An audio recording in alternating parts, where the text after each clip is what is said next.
অসমত বিধানসভা সমষ্টিসমূহৰ পুনৰ নিৰ্ধাৰণ কৰাৰ পিছত ৰাজ্যখনত প্ৰশাসনিক ক্ষেত্ৰখনতো ব্যাপকভাৱে ৰদবদল কৰিবলগীয়া হৈছে। ৰাজ্যখনত বহু সমষ্টি বিলুপ্তি কৰি কাষৰীয়া সমষ্টিত চামিল কৰা হৈছে, যাৰ ফলত সেই সমষ্টিটোৰ অসন্তুষ্ট ৰাইজ প্ৰতিবাদী কাৰ্যসূচী পৰ্যন্ত গ্ৰহণ কৰিছিল। সম্প্ৰতি ৰাজ্য চৰকাৰে ৰাজ্যখনৰ উন্নয়ন খণ্ডসমূহৰ পুনৰ গঠন প্ৰক্ৰিয়া চলাই আছে। ইয়াৰ ফলতো অসন্তুষ্ট ৰাইজ প্ৰতিবাদ মুখৰ হৈ পৰা দেখা গৈছে।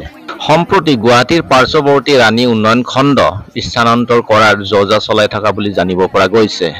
উল্লেখ্য যে 1958 চনত পশ্চিম গুৱাহাটী বিধানসভা সমষ্টিৰ 8খন গাঁও পঞ্চায়ত সংলগ্ন কৰি ৰাণী উন্নয়ন খণ্ড গঠন কৰিছিল।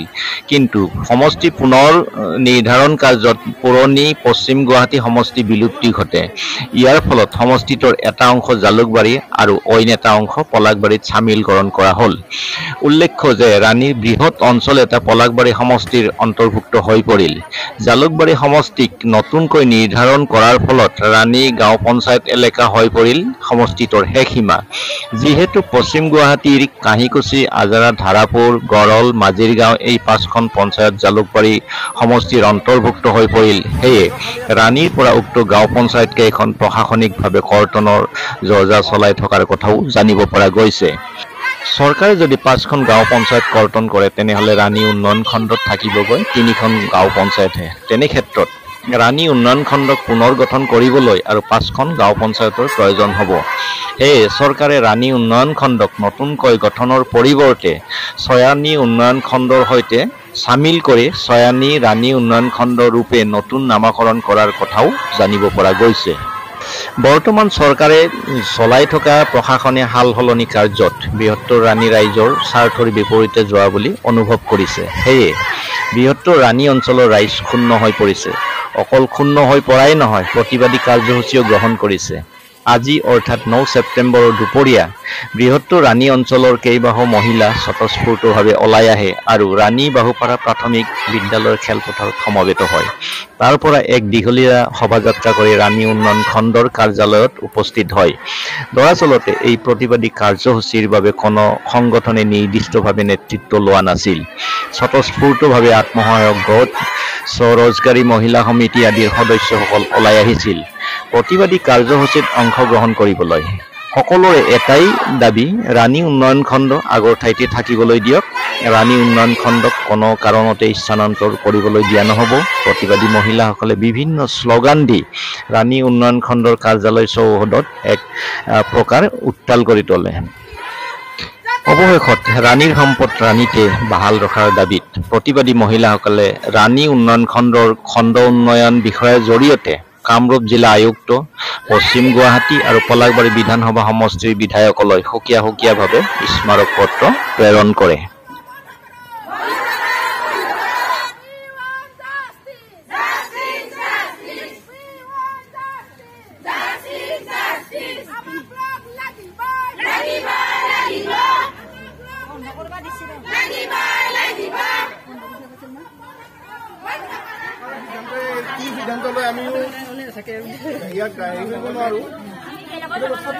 ৰাইজৰ বলেই বল আচলতে ৰাইজে যি সিদ্ধান্ত বিচাৰিছে আমি ওপৰ মহলত আমি জনাম।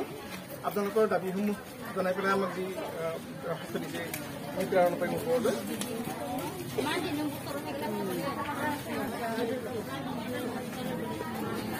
গোটেই ৰাইজৰ চহী আছে যিমানখিনি হয়। নিশ্চয় আমিও বিচৰা নাই যে ব্লকটো যাক এইটোৱে ওচৰত হয়। ঠিক আছে, আমি এইখিনি বস্তু আমি ওপৰলৈকে পঠোৱাৰ ব্যৱস্থা ছয়ানী আমাৰ মানে 3টা গাঁও পঞ্চায়ত, ৰাণী গাঁও পঞ্চায়ত, উত্তৰ ভোলাগাঁও গাঁও পঞ্চায়ত আৰু দক্ষিণ ভোলাগাঁও গাঁও পঞ্চায়ত ছয়ানী ব্লকত অন্তৰ্ভুক্তি কৰিবলৈ যোজা কৰি থকাটো আমি গম পাইছোঁ। গতিকে আমি এইটো ভাবলৈ নিদিওঁ। আমাৰ এই ৰাণী ব্লক ডেভেলপমেণ্ট অফিচটো ৰাণী উন্নয়ন খণ্ড 58 চনৰ পৰা ইয়াত আছে, অতীজৰে পৰা আছে। গতিকে আমি ইয়াৰ পৰা আমাৰ মানে পঞ্চায়তৰ মানে ব্লকখন আমি ভংগ কৰি পেলাই আমাৰ পঞ্চায়ত মানে ছয়ানী ব্লকত অন্তৰ্ভুক্তিৰ আমি তীব্ৰ বিৰোধিতা কৰি আজি আমি ৰাণী অঞ্চলৰ সমূহ মহিলাই আজি আমি প্ৰতিবাদী কাৰ্যসূচী পালন কৰিছোঁ। আৰু আমি ডিচি লৈ বিডিঅ' বাইদেউৰ জৰিয়তে ডিচি লৈ আমি এখন স্মাৰকপত্ৰ প্ৰদান কৰিছোঁ আৰু আমি এতিয়া আমি আমাৰ 54 নম্বৰ বিধানসভা সমষ্টিৰ বিধায়ককো আমি দিম আৰু আমাৰ 29 নম্বৰ পলাশবাৰী সমষ্টিৰ বিধায়ককো আমি স্মাৰকপত্ৰ প্ৰদান কৰিম। যদি ব্লকখন নাথাকে ৰাণীত কেনেকুৱা ধৰণৰ আমাৰ ৰাণী এলেকাটো এটা মানে মেঘালয়ৰ সীমান্তৱৰ্তী এলেকা অঞ্চল আৰু অতি স্পৰ্শকাতৰ আৰু এনেকুৱা মানে পিছপৰা আৰু দুৰ্গম পাহাৰীয়া এলেকা দুৰ্গম পাহাৰৰ পৰা মানুহবিলাক বহু কষ্ট কৰি আহিব লাগে আৰু এই ব্লকটোলৈ আহোঁতেই তেওঁলোকৰ বহু দূৰ পাহাৰৰ পৰা আহিব লাগে। তাৰপিছত যদি আকৌ আমাৰ মানুহখিনি যদি আকৌ ঝাৰুগুৰিলৈ যাব লাগে কিমান অসুবিধা হ'ব। চয়ানী ব্লকত ঝাৰুগুৰিলৈ যদি যাব লাগে কিমান অসুবিধা এবাৰ ভাবি চাওক। আৰু আমাৰ একেবাৰে মানে পিছপৰা আমাৰ ট্ৰাইবেল বেল্ট এণ্ড ব্লক এইটো ট্ৰাইবেল এলেকা ট্ৰাইবেল মানে জনবসতি আমাৰ গতিকে ট্ৰাইবেল বেল্টৰ জনবসতিৰ এলেকাত থকা ব্লকখন এটা নন ট্ৰাইবেল এলেকাত কথাটো ভুলকৈ নুবুজিব তাৰমানে লৈ যোৱাটো পিছপৰা অঞ্চলৰ জেগাৰ পৰা কিছু ডেভেলপমেণ্ট জেগালৈ লৈ যোৱাটো এইটো উচিত নহয়। এইটো কোনোমধ্যে আমি মানি নল'ম। আমি যদি এইটো চৰকাৰে যদি এইটো কৰিব খোজে তেতিয়াহ'লে আমি আৰু আন্দোলন আমি তীব্ৰতৰ কৰি দিম। কি পঞ্চায়ত আছে ইয়াতে 8টা পঞ্চায়ত আছিলে। ৰাণীগাঁও আমাৰ ৰুৰেল পাৰ্টৰ আছিলে ৰাণীগাঁও পঞ্চায়ত উত্তৰ ভোলাগাঁও দক্ষিণ ভোলাগাঁও হাইকুচি পঞ্চায়ত আৰু এফালে মানে 5টা পঞ্চায়ত মাজিৰগাঁও ধাৰাপুৰ এনেকৈ মিলি 8টা গাঁও পঞ্চায়ত এই ব্লকত আছিলে।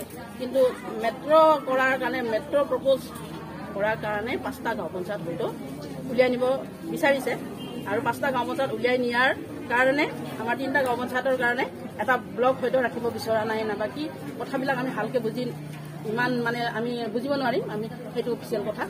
কিন্তু আমি 3টা গাঁও পঞ্চায়তৰ কাৰণে ৰুৰেল পাৰ্টৰ 3টা গাঁও পঞ্চায়তৰ কাৰণে দৰকাৰ হ'লে সেইফালৰ পৰা কেইটামান গাঁও পঞ্চায়ত আমাৰ ফালে আনক আমাৰ গাঁও পঞ্চায়ত চয়ানী ব্লকত নিনি চয়ানী ব্লকৰ পৰা আমাৰ ব্লকলৈ গাঁও পঞ্চায়ত টানি আনি হ'লেও আমাৰ ৰাণী গাঁও পঞ্চায়ত প্ৰয়োজন হ'লে ৰাখক।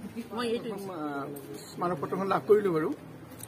চৰকাৰৰ বিশেষ সুবিধাৰ বাবে ব্লকৰ ডিলিমিটেশ্যনৰ কাম চলি আছে কিন্তু সম্পূৰ্ণ সিদ্ধান্ত এতিয়াও হোৱা নাই। প্ৰথম কথা হ'ল যে একোটা সমষ্টি অনুসাৰে তাৰমানে ভাগ কৰিছিল গতিকে সেই অনুসাৰে যিটো ৰুৰেল পাৰ্ট আমাৰ ৰুৰেল পাৰ্টটোহে চয়ানী বৰদোৱাৰ নিয়াৰ বাবে সিদ্ধান্ত মানে চলিহে আছে এতিয়ালৈকে সম্পূৰ্ণ হোৱা বুলি মই ক'ব নোৱাৰোঁ। চলি আছে বাৰু। আপোনালোকৰ যিহেতু আমি দাবী পত্ৰ পালোঁ এই দাবী পত্ৰসমূহ আমি ওপৰলৈ পঠিওৱাৰ বাবে সিদ্ধান্ত লৈছোঁ আজি বা কালিৰ ভিতৰতে। বৃহত্তৰ ৰাজ্যখনৰ কথা চাবলৈ গ'লেতো নিশ্চয় ন্যায্য হেৰি হ'ব লাগিব কাৰণ কিয় জানো যে আমি ৰাণী অঞ্চলটো এটা পাহাৰীয়া অঞ্চল আৰু ৰাইজৰ যিটো দাবী বিচাৰিছে ইয়াত সুবিধা ওচৰতে হয় যিহেতু গতিকে ইয়াৰ পৰা গৈ চয়ানী বৰদোৱাৰ পাবলৈ নিশ্চয় অসুবিধা পাব ভৱিষ্যতলৈ।